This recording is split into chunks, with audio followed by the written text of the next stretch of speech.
Papunta nga pala ako sa palengke. Guys, bumili ako ng aton. Tapos yung mga pinaglinisan nila, binili din ako. At isasain ko naman. Huhugasan ko. Tapos, sasain ko ba sa kamyas na tuyo. Ito, lilinisan ko. Ano, masarap to. Alaman mo, kahit kami nandito sa Barcelona, nasa abroad, ito pa rin, ganito pa rin namin mga ulam. Ito nakakamiss na ulam sa Pilipinas. Sa mga ganito, hindi puro karne. Yan, patitikim sa mga apo para maanuhan nila ang kumain itong ganitong isda.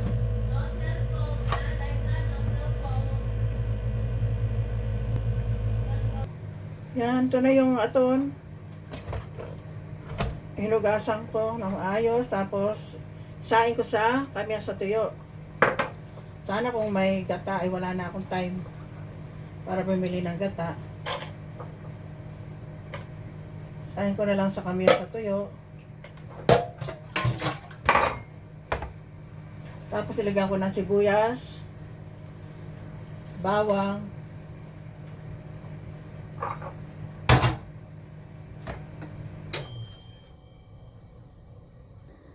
nilagyan ko ng asin.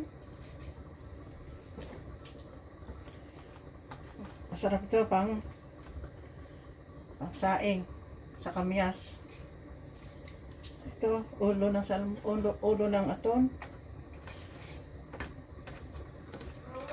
Pilipinas, ano to? Parang gulyasan. Gulyasan ba? Hindi, yung isa.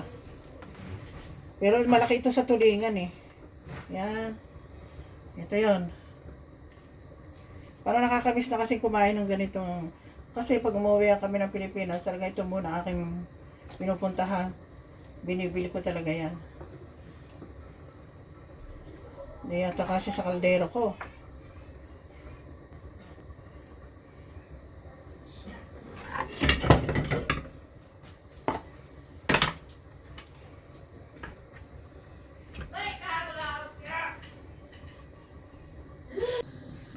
Ito na, ang dami ko. Sasaing na ato, no? Yan, isang kaldero yan. Siguro hanggang bukas na naming ulam yan. Yan, masarap yan. Talagang masarap yan. Tapos may gata. Kaso, wala naman akong gata. Sayang, no? Dami. Tapos may gulay ako. Yan, oh. Nagugulay din ako. Yan, guys, oh. Nakita nyo yan, ginulay ko. Tapos may kasama yung buto-buto ng baboy. Oh, gulay ako ng lentehas dito sa atin munggo. Wala rin. Oh, yan oh, kasama ng buto-buto ng baboy. Oh, masarap yan.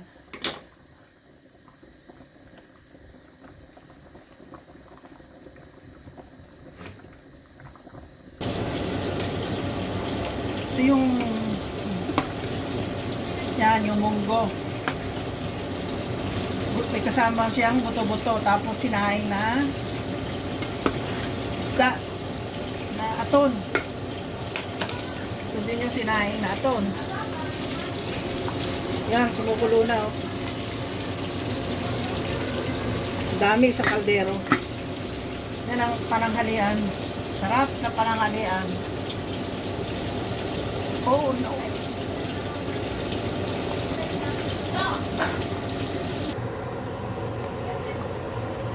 Yan na guys, yung akin niluto na ginataan. Sinaing na ito. Tsaka yun ang aking gulay. Yan, ang sarap nito. Ito na yung patis, ang sarap oh. Talagang kulay yung patis at saka ang taba. Ayan oh. Dami na naman ang kain dito.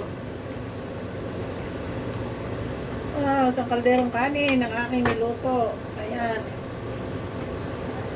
Tataba na naman. Ito yung aking niluto. Titikman ko muna at kakain muna ako. Dahil nga, namalengke ako eh. Gutom na rin ako nung dumating. Siyempre, hindi pa nag-gahan yan oh.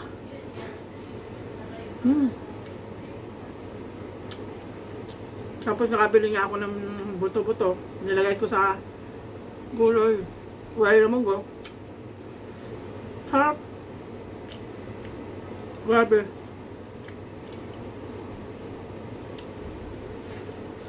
Mmm.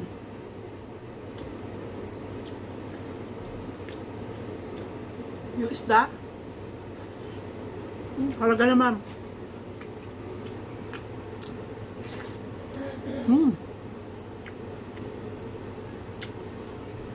Sarap guys.